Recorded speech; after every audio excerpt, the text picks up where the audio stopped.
Semoga yang subscribe cepat kaya dari arah mana saya. Like, komen bisa masuk surga.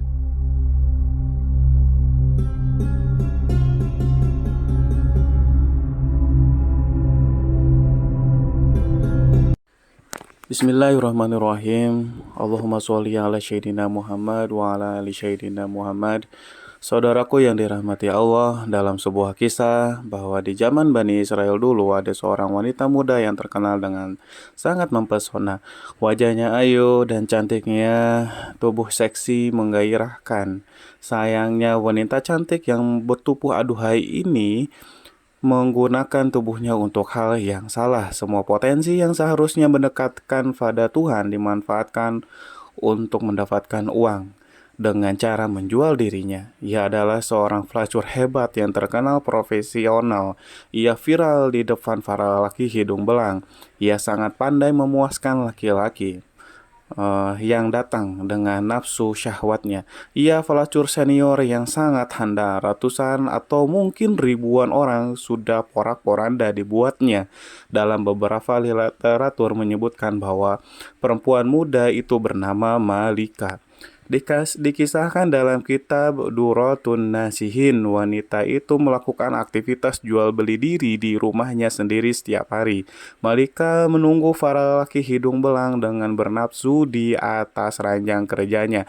Ranjang pemuas nafsunya sengaja diletakkan di dekat pintu depan rumahnya. Ketika pintu depan itu dibuka, orang yang lewat depan rumahnya akan dengan mudah melihat Malika sedang berbaring santuy di atas ranjang.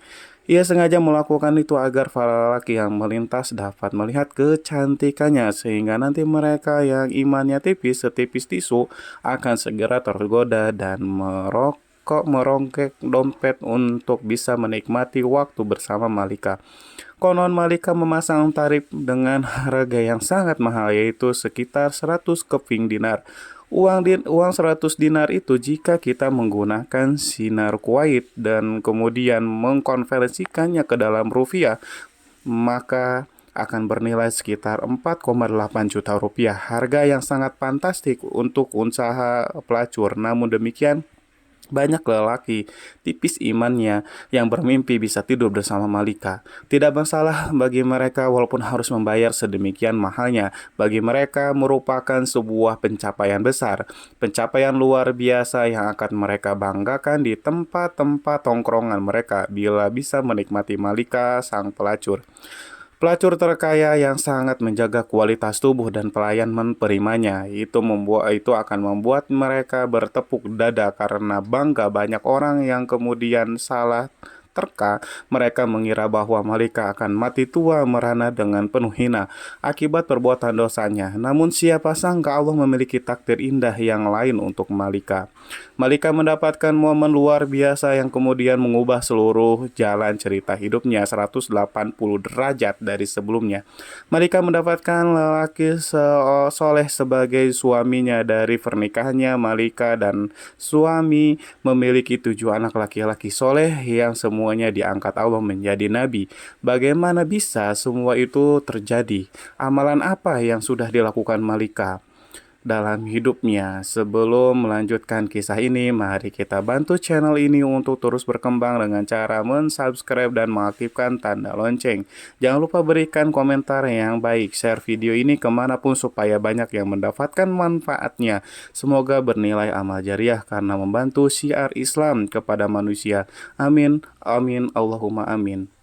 Suatu hari ada seorang pria muda melintas di depan rumah Malika, sang pelacur. Dia adalah laki-laki soleh, ahli ibadah. Ia berasal dari daerah yang sangat jauh dari sana. Sebut saja namanya Pulan. Ketika lewat secara tidak sengaja, mata Pulan memandang tubuh Malika di atas ranjangnya. Kata orang-orang soleh, pandangan pertama yang tanpa sengaja merupakan rejeki, sedangkan setelah pandangan pertama, pandangan keduanya dan pandangan ketiganya adalah dosa, karena sudah berbalut nafsu syahwat. Mendadak bergejolaklah darah mudanya. Mengelihat syahwat dan nafsunya sebagai ahli ibadah, Ia berusaha sekuat tenaga menahan nafsu birahinya, bahkan kemudian ia sempat berdoa kepada Allah supaya menghilangkan syahwat setan yang tengah melanda hatinya. Meskipun sudah ditahan nafsunya terus membara, syahwat tubuhnya menegang dan akhirnya benteng imannya jebol. Ia tidak mampu lagi mengontrol hawa nafsunya. Pulan pun kemudian mencari tahu caranya bagaimana supaya bisa menikmati malam bersama Malika. Ternyata tarifnya yang sangat tinggi senilai 400 dinar. Pulan tidak punya uang sebanyak itu. Ia lantas mencari cara supaya bisa mendapatkan uang untuk membayar tarif tidur bersama Malika. Alhasil Fulan menjual semua barangnya termasuk pakaian yang ia bawa dari hasil penjualan. Itu ia berhasil mendapatkan uang yang cukup untuk membayar Malika.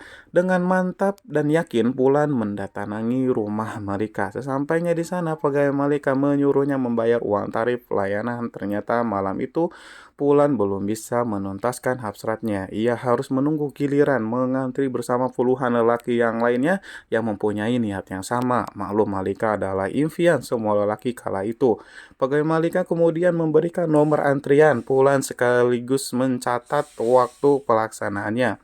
Tepat pada waktu yang telah disepakati, Fulan mendatangi rumah Malika, si wanita pelacur. Malika terlihat sudah berhias rapi, ia duduk menggoda di atas ranjangnya. Fulan kemudian masuk ke dalam dan duduk bersama Malika. Di atas ranjang mereka saling berdiam. Beberapa menit mereka lewati hanya dengan berdiam-diaman, tanpa obrolan, tanpa adanya gerakan lainnya. Kemudian Malikia berinisiatif mengulurkan tangannya. Tangan itu hendak meraih tubuh Fulan, dari jemari lentik si Malika menyentuh kulit Fulan. Tiba-tiba Fulan merasa sekujur tubuhnya dingin seperti disiram air es. Tubuhnya menggigil, hatinya terguncang, rasa bersalah dan ketakutan hebat tiba-tiba menyelimuti tubuh Fulan.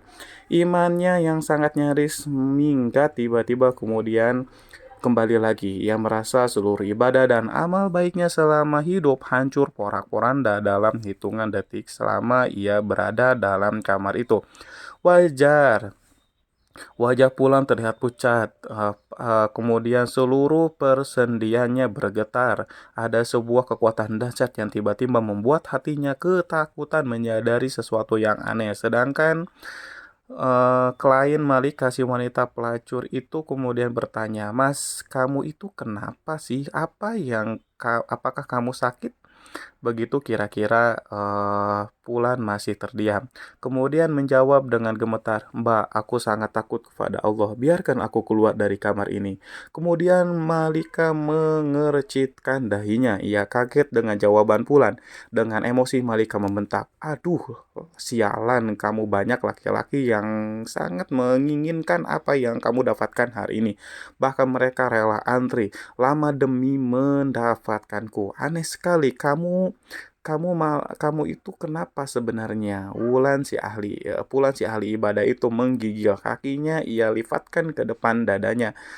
Detuk jantungnya bertambah kencang. Ia kemudian berkata, "Mbak, aku sangat takut kepada Allah. Aku takut Allah murka. Uang yang sudah kubayarkan tadi silahkan ambil saja, itu halal buatmu. Tapi izinkan aku keluar dari sini." Kemudian Fulan berdiri, ia bergegas berjalan ke arah pintu keluar Malika. Kemudian Malika bertambah keheranan melihat kliennya itu ketakutan. Ia kemudian bertanya lagi, "Hei, tunggu dulu Mas, memangnya kamu belum pernah melakukan kayak gini sebelumnya?" Kemudian Pulan menjawab, "Sebelumnya Mbak sama sekali belum pernah. Ini yang pertama kali." Seakan tidak yakin dengan jawaban Pulan. "Ah, masa sih Mas?" katanya sambil menggaruk keningnya yang tidak gatal.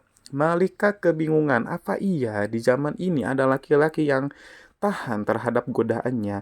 Itu sebuah hal yang mustahil. Malika itu cantik dan menggoda. Ia terlanjur menganggap bahwa semua laki-laki itu sama. Kemudian Malika bertanya, "Mas, kamu itu siapa sebenarnya? Kamu itu dari mana datangmu? Dari mana dan maksudmu mau kemana?" Kemudian Pulan menjelaskan siapa dirinya dan dari mana asalnya. Setelah mendengarkan cerita dari Pulan, Malika mempersilahkannya untuk keluar. Pulan keluar dengan menangis terisak, tubuhnya limbung seakan mau roboh sepanjang jalan pulang menuju rumahnya. Pulan tak berhenti menyumpahi dan mengutuk dirinya sendiri. Ia sangat menyesali perbuatannya yang barusan akan ia lakukan. Ia menyesali sebuah dosa yang belum pernah ia kerjakan.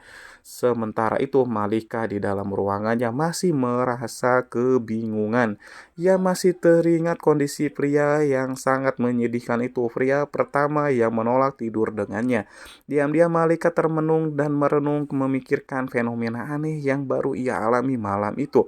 Sepanjang hidupnya, tiba-tiba saja hatinya bergetar, ada gejolak yang dahsyat dalam hatinya. Wanita ini malam itu ia merasa menjadi sangat hina. Kepercayaan diri, kebanggaannya sebagai pemuas nafsu laki-laki seketika runtuh dalam hatinya. Malika berkata, "Ya Allah, laki-laki itu baru pertama kali mau berzina, tapi ketakutannya seakan-akan ia sudah berzina jutaan kali. Seakan-akan dosanya paling banyak sejagat raya. Sedangkan aku sudah begitu lama, sudah bertahun-tahun telah melakukan dosa zina, tapi tak sedikit pun ada rasa takut terhadap murka-Mu ya Allah. Padahal Tuhan yang laki-laki itu takuti adalah Tuhan yang kusembah juga. Seharusnya rasa takutku pada Tuhanku lebih besar dibandingkan ketakutannya." Malika masih terdiam, tiba-tiba air mata menetes dari sudut matanya. Kemudian lama-lama air mata itu menjadi anak sungai. Malika menangis senangis sejadi-jadinya. Bekerjalah takdir Allah, wanita yang seumur hidupnya menjadi pelacur itu telah ditakdirkan mendapatkan hidayah.